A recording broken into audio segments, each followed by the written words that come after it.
Hi to all, this is Akshitha. ఈ వీడియోలో నేను మీకు 9th class physics chapter 4 part 3 video continue చేస్తున్నా. చాప్టర్ 4 వచ్చేసి is matter pure. Actually part 1 and part 2 వీడియోలో మనం ఏం తెలుసుకున్నాం, మ్యాటర్ ఏ విధంగా క్లాసిఫై అయింది, వెదర్ ఇట్ మే బీ ప్యూర్నా లేదా మిక్స్చర్నా. అండ్ అగైన్ మిక్స్చర్స్లో 2 టైప్స్ చెప్పుకున్నాం, హోమోజీనియస్, హెట్రోజీనియస్ అని. ఓకే, అండ్ సొల్యూషన్స్ గురించి కూడా మనం కంప్లీట్ చేసుకున్నాం. Then this is the continuation activity 3 అనమాట. Okay, preparation of saturated and unsaturated solutions. యాక్చువల్గా మనం సొల్యూషన్ గురించి తెలుసుకున్నాం కదా.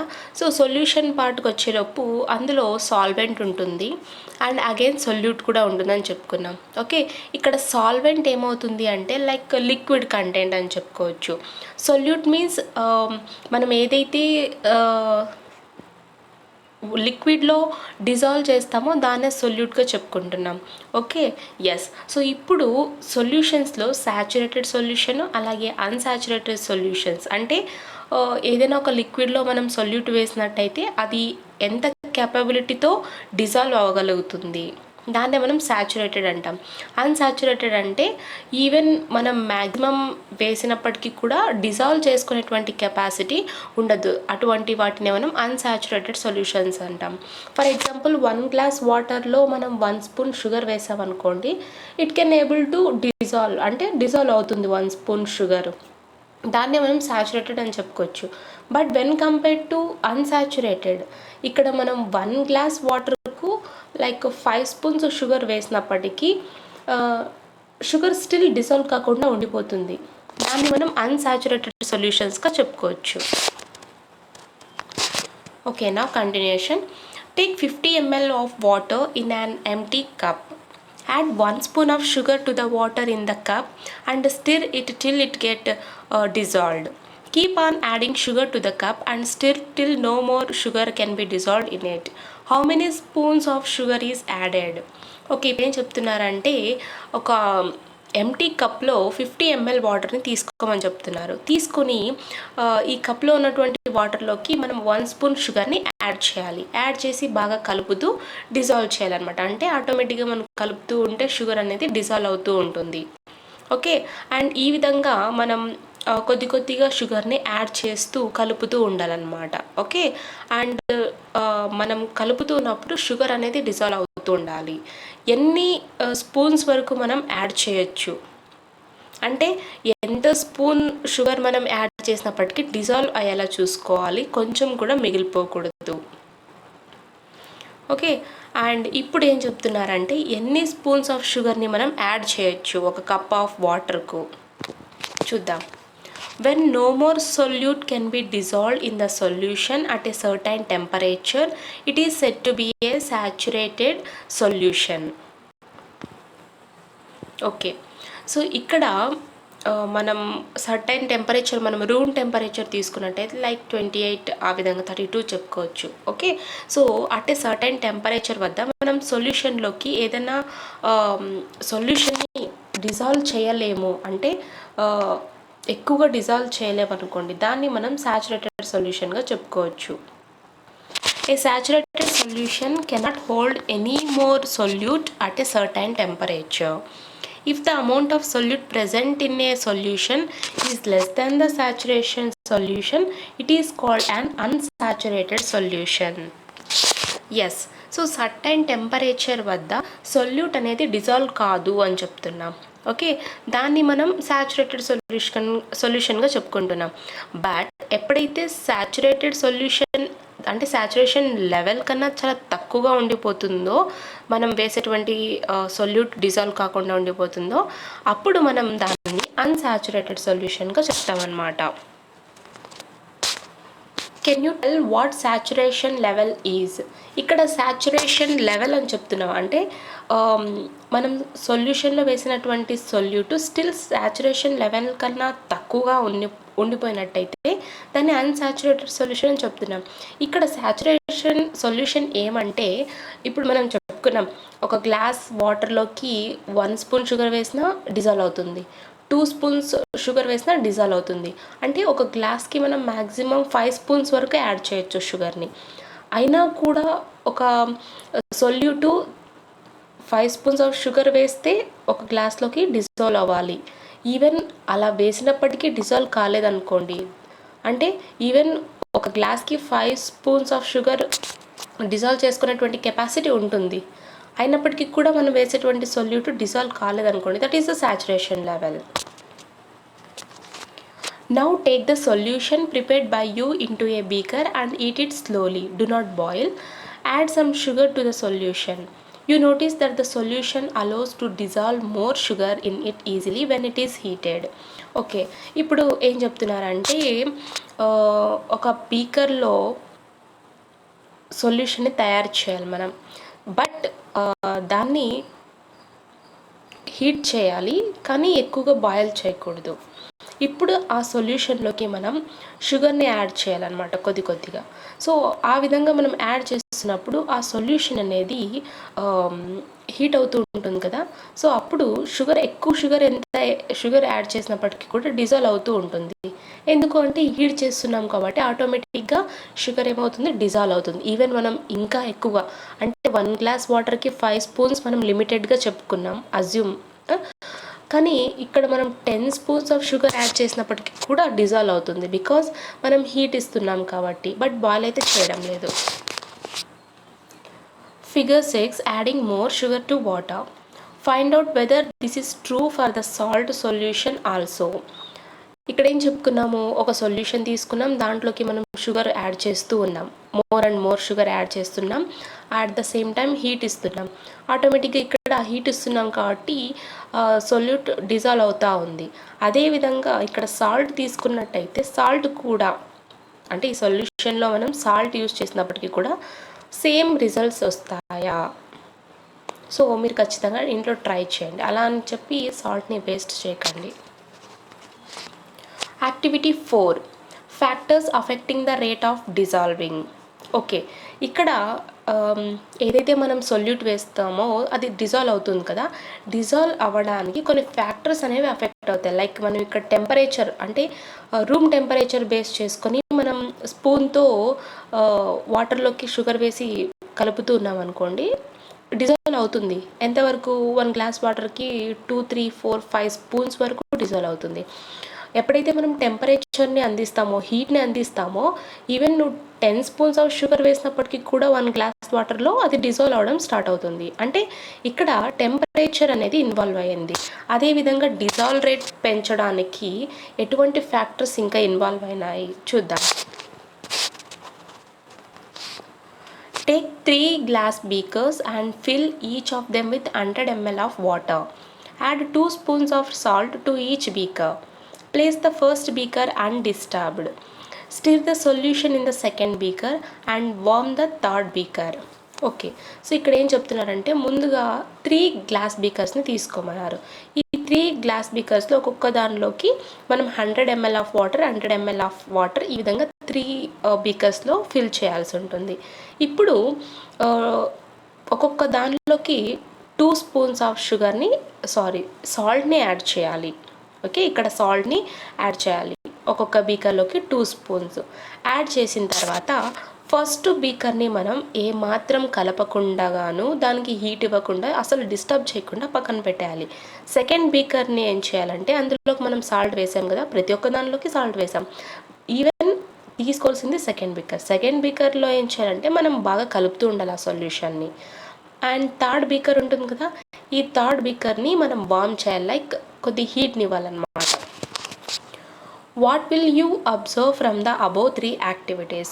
సో ఈ యాక్టివిటీస్ ద్వారా మీరు ఏం గమనిస్తారు అంటే, ఇక్కడ ఫస్ట్ బీకర్లో 100 ml వాటర్ తీసుకున్నాం, 3 బీకర్స్లోనూ 2 స్పూన్స్ ఆఫ్ సాల్ట్ని యాడ్ చేసాం. ఫస్ట్ బీకర్ని డిస్టర్బ్ చేయకుండా పక్కన పెట్టేసాం. సెకండ్ బీకర్లో ఉన్నటువంటి సొల్యూషన్ని మనం బాగా కలుపుతున్నాం.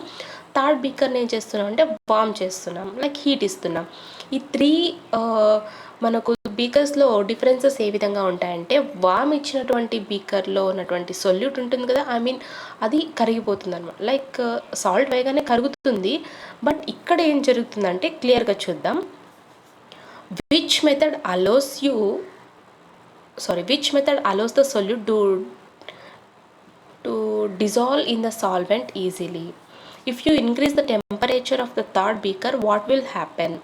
Repeat the activity by using salt crystals instead of salt powder. What change can you observe?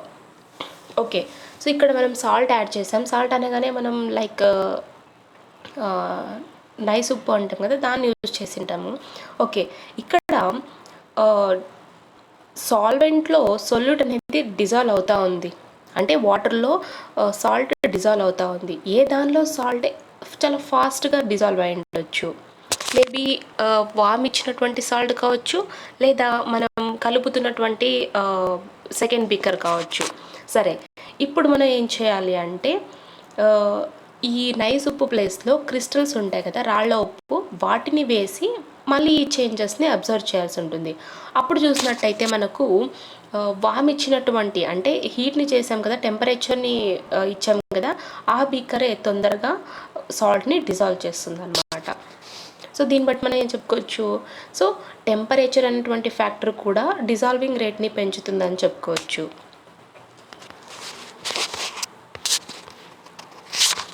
What are the factors that affect the solubility of a solute? And ఇక్కడ మనం టెంపరేచర్ని base చేసుకున్నాం. ఓకే, థర్డ్ బీకర్ వచ్చేసి, second బీకర్ని ఏం చేస్తున్నాం, కలుపుతున్నాం. Okay, yes. So ఇక్కడ టెంపరేచర్ అనేటువంటి ఫ్యాక్టర్ కూడా ఇన్వాల్వ్ అయిందని చెప్పుకోవచ్చు. From this activity we can conclude that the temperature of water, size of the salt particles and stirring of the solutions are some of the factors that affect the rate of solubility of solute in a solvent. Okay, second place దేనికి ఇస్తున్నాము, second బీకర్కి ఇస్తున్నాం, because మేము కంటిన్యూస్గా కలుపుతున్నాం కాబట్టి.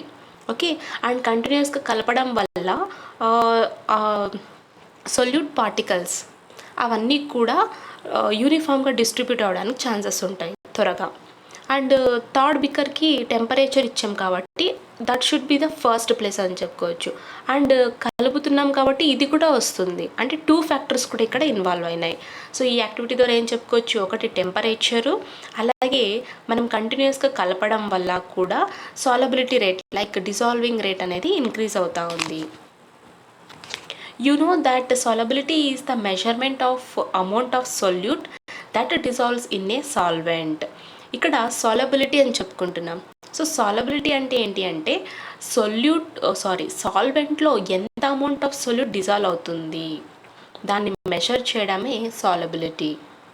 అంటే ఇక్కడ like 5 glass లేదా 1 glass of వాటర్లో ఎంత సొల్యూట్ అంటే ఇక్కడ మనం షుగర్, సాల్ట్, క్రిస్టల్స్ ఏదైనా తీసుకోవచ్చు, అంటే ఎంత అమౌంట్ డిజాల్వ్ అవుతూ ఉంది దాన్ని మెజర్మెంట్ చేయడమే సాలబిలిటీ అన్నమాట. If the amount of solute present is little, the solution is said to be dilute. And if the amount of solute present is more, the solution is said to be concentrated. యాక్చువల్గా మనం ఫస్ట్లో ఏం చెప్పుకున్నాం అంటే 1 glass వాటర్కి maximum మనం 5 spoons of sugar add చేయొచ్చు అని చెప్పాం. ఓకే, పెద్ద గ్లాస్కి. ఇక్కడ సొల్యూషన్ అంటే ఏ సొల్యూషను, మనం సాల్వెంట్లో తక్కువ సొల్యూట్ని యాడ్ చేసినట్టయితే, అంటే ఏదైనా ఒక సొల్యూషన్లో తక్కువ సొల్యూట్ ఉందనుకోండి, దాన్ని డైల్యూట్గా తీసుకుంటాం. ఏ సొల్యూషన్లో అయితే సొల్యూట్ ఎక్కువ ఉంటుందో దాన్ని మనం కాన్సన్ట్రేట్గా తీసుకుంటాం అన్నమాట. The concentration of a solution can be defined as the amount of solute present in a given amount of solution or the amount of solute dissolved in a given volume of solution.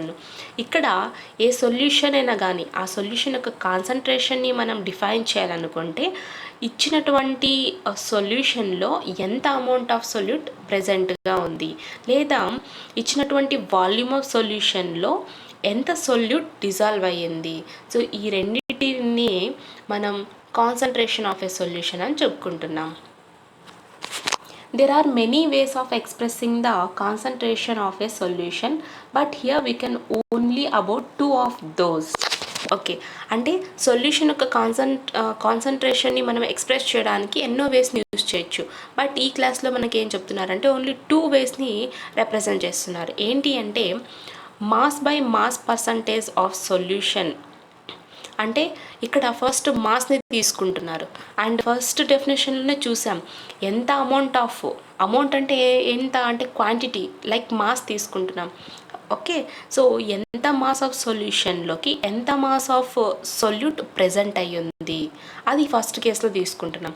And సెకండ్లో వచ్చేసి ఎంత volume of సొల్యూషన్లోకి ఎంత mass of solute dissolve అవుతా ఉంది. ఈ 2 ఫ్యాక్టర్స్ని consider చేసుకున్నాం అనమాట. So అందులోనే మాస్ బై మాస్ పర్సంటేజ్ ఒకటని, మాస్ బై వాల్యూమ్ పర్సంటేజ్ ఒకటని మనం ఈ విధంగా సొల్యూషన్ కాన్సన్ట్రేషన్ని కన్సిడర్ చేసుకోవచ్చు. సో మాస్ బై మాస్ వచ్చేసి మాస్ ఆఫ్ సొల్యూషన్లో ఎంత మాస్ ఆఫ్ సొల్యూట్ డిజాల్వ్ అయ్యింది, that into percentage, like concentration percentage కాబట్టి లైక్ ఇంటూ 100.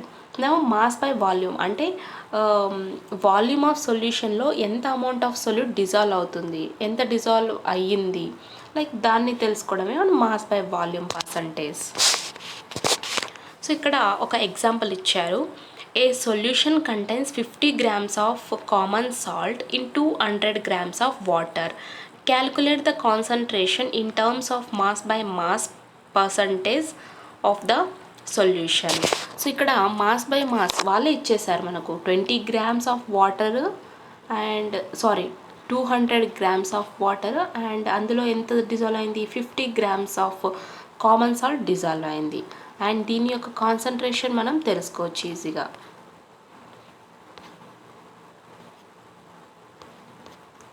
సో ఎంత, 25%. Okay, exactly. వన్ సెకండ్, ఇక్కడ మనకు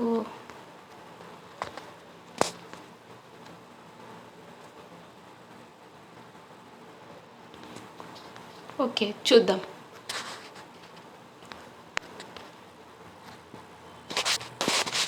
ఎగ్జాక్ట్లీ 25 వస్తుంది, but mass by mass okay okay okay మనం ఇక్కడ ఏం తీసుకున్నాం, జస్ట్ సొల్యూషన్ తీసుకున్నాం and at the same time solute తీసుకున్నాం.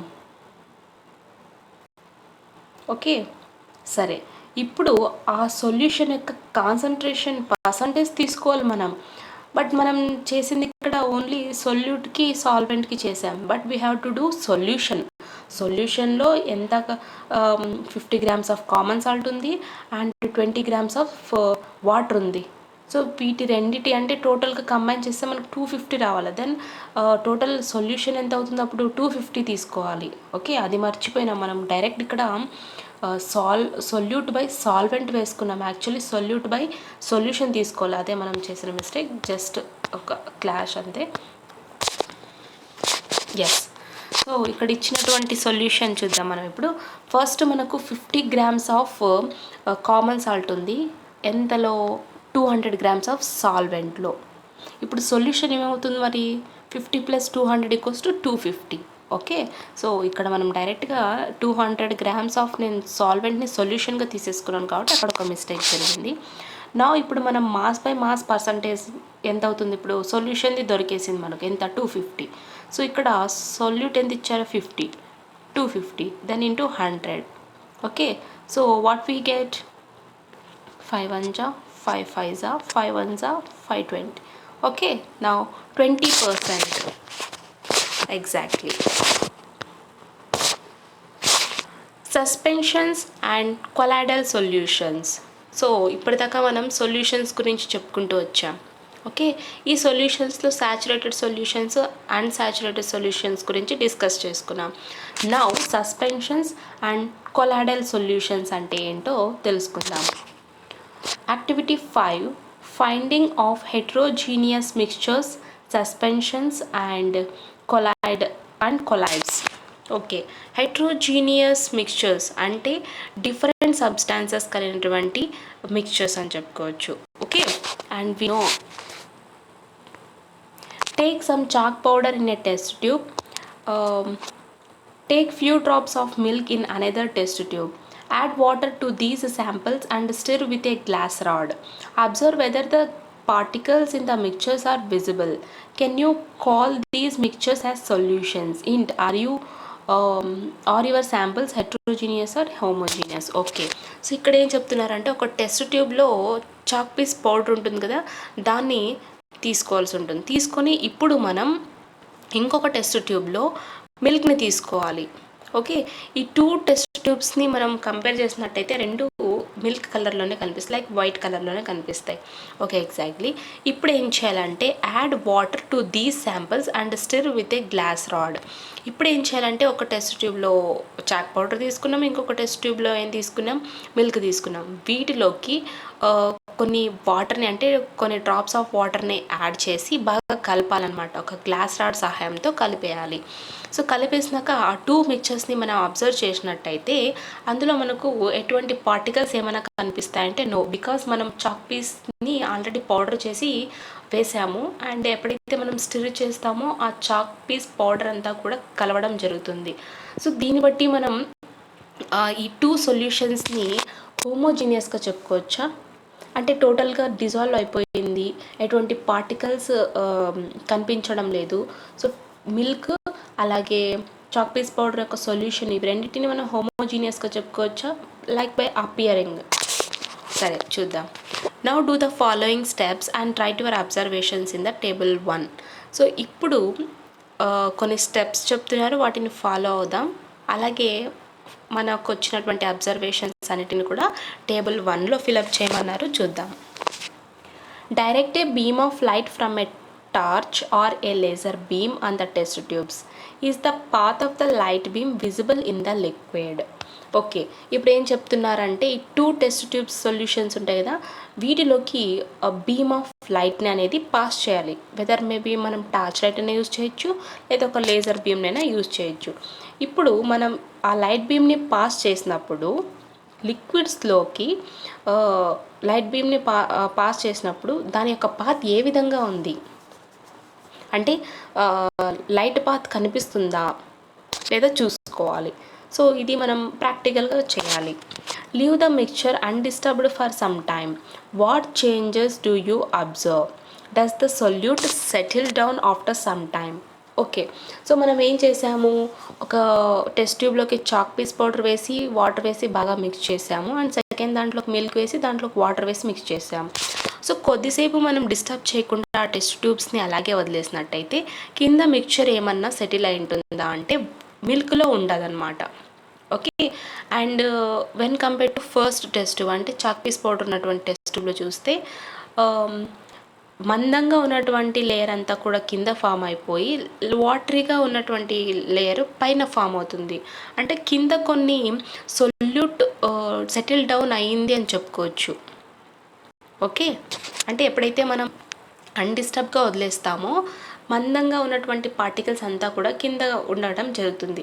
లైట్ వెయిటెడ్ పార్టికల్స్ వాటర్లో మిక్స్ అయి ఉంటాయి కదా, సో అక్కడ కొంచెం డిఫరెన్స్ అనేది మనకు కనిపిస్తుంది. బికాజ్ మనం ఇది ప్రాక్టికల్గా చేస్తే మాత్రమే తెలుస్తుంది. అండ్ చాలా ఈజీ ప్రాక్టికల్ కాబట్టి మీరు ఖచ్చితంగా ఎక్స్పెరిమెంట్ చేయండి. Filter the mixtures. Did you find any residue on the filter paper? ఇప్పుడు ఈ మిక్చర్స్ని రెండింటిని కూడా మనం ఫిల్టర్ చేయాలన్నమాట. సో ఫిల్టర్ చేశాక రెసిడ్యూ అంటే ఏదైతే మనకు మిగిలిపోతుందో, లైక్ ఎప్పుడైతే మనం టీని ఫిల్టర్ చేస్తామో ఆ టీ పౌడర్ అంతా కూడా మిగిలిపోతుంది కదా, దాన్నే రెసిడ్యూ అంటాము. అదేవిధంగా ఇక్కడ మనకు రెసిడ్యూ ఏ విధంగా వస్తుంది, చాక్ పీస్ పౌడర్ది వస్తుంది, మిల్క్ది రాదు. Record your observations in the table 1. So ఈ టేబుల్ 1లో మన యొక్క అబ్జర్వేషన్స్ని రికార్డ్ చేయాలన్నమాట. ఓకే, సో ఇక్కడ టేబుల్ 1లో ఏమి ఇచ్చారు మనకు, మిక్చర్స్, అదే మనం చాక్ పీస్ మిక్చర్ అలాగే మిల్క్ మిక్చర్ తీసుకున్నాం. సో లైట్ పాస్ అయినప్పుడు ఆ పాత్ మనకు కనిపించిందా లేదా, సో ఈ రెండింటిలో ఫిలప్ చేయాల్సి ఉంటుంది. ఇక్కడ సొల్యూట్ అంటే ఏంటి, ఆ పౌడర్ మిగిలిపోయిందా లేదా, నాట్ ఓన్లీ పౌడర్, ఇక్కడ మనం తీసుకున్న దాన్ని బట్టి చెప్తున్నా. చాక్ పీస్లో వచ్చేసి చాక్ పౌడర్ ఉంటుంది కాబట్టి అది మిగిలిపోతుంది. And we can't see the residue in the solute in the mixture, milk mixture, no. And మనం ఫిల్టర్ చేసినప్పుడు రెసిడ్యూ ఏమైనా వస్తుందా అంటే మిల్క్ మిక్చర్లో రాదు అండ్ చాక్ మిక్చర్లో వస్తుంది. And these are the observations అన్నమాట. and we find that the particles of chalk don't dissolve but remain suspended throughout the volume of water. So the mixture we got is a heterogeneous mixture because the solute particles doesn't dissolve and the particles are visible to naked eye.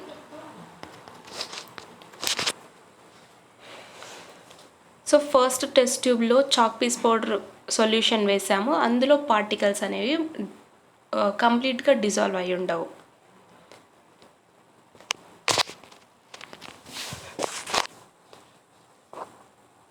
So ఈ మిక్చర్ని మనం heterogeneous మిక్చర్గా చెప్పుకోవచ్చు. But స్టార్టింగ్లో మనం mix చేసినప్పుడు like milk appearance ఉంటుంది కాబట్టి homogeneous అన్నాం. When residue occurs దాన్ని మనం హెట్రోజీనియస్ అని చెప్తున్నాం, ఎందుకంటే ఇక్కడ సొల్యూట్ పార్టికల్స్ డిజాల్వ్ అవ్వలేదు కాబట్టి. అండ్ ఆ పార్టికల్స్ మనకు డైరెక్ట్గా నాకెడ్ ఐ ద్వారానే విజిబుల్గా ఉన్నాయి. సో ఇటువంటి హెట్రోజీనియస్ మిక్చర్స్ని మనం ఏం చెప్పుకోవచ్చు, సస్పెన్షన్స్. సో సస్పెన్షన్స్ వచ్చేసి హెట్రోజీనియస్ మిక్చర్స్ ఉంటాయి, అందులోనూ ఇవి సాలిడ్ పార్టికల్స్, అలాగే లిక్విడ్ పార్టికల్స్ కూడా. బట్ ఇక్కడ సాలిడ్ పార్టికల్స్ ఏం కావు అంటే డిజాల్వ్ కావు, బట్ లిక్విడ్ పార్టికల్స్ ఏమవుతాయంటే డిజాల్వ్ అవుతాయి. ఈవెన్ మనం వాటిని సస్పెన్షన్స్గా డివైడ్ చేయొచ్చు. Let us consider the mixtures of oil in water and kerosene in water. These are special kind of suspensions called emulsions. These mixtures consist of two liquids that do not mix and that settle into layers when they are left undisturbed. Okay, so అదేవిధంగా oil and water mixture, అలాగే kerosene and water మిక్చర్ని కూడా మనం consider చేసుకోవచ్చు. వీటిని కూడా suspensions అంటాం. But ఈ సస్పెన్షన్స్లో special kinds ఏంటి అంటే దీస్ ఆర్ ఎమల్షన్స్. ఇందులో లిక్విడ్స్ అంటే టూ లిక్విడ్స్ అనేవి కంబైన్డ్ అయి ఉంటాయి, బట్ మనం డిస్టర్బ్ చేయనంత వరకు టూ లేయర్స్గా సెటిల్ అయి ఉంటాయి అనమాట. లైక్ మనం ఇప్పుడు వాటర్ మీద ఆయిల్ వేసామనుకోండి, వాటర్ అంతా కూడా బాటమ్ పార్ట్లోనూ, ఆయిల్ అంతా కూడా పైన లేయర్లో ఉండిపోతుంది. So these are the emulsions. Give some more examples of emulsions which you see in your daily life. So ఇదే విధంగా ఇంకా ఎటువంటి ఎమల్షన్స్ ఏమని చూసినట్టయితే ఎగ్జాంపుల్స్ ఇవ్వమంటారు. లైక్ పెట్రోల్, కిరోసిన్, అండ్ మనం వర్షం వచ్చినప్పుడు చూస్తూ ఉంటాం లైక్ రెయిన్బో కలర్స్ కనిపిస్తూ ఉంటాయి. So that is the diesel.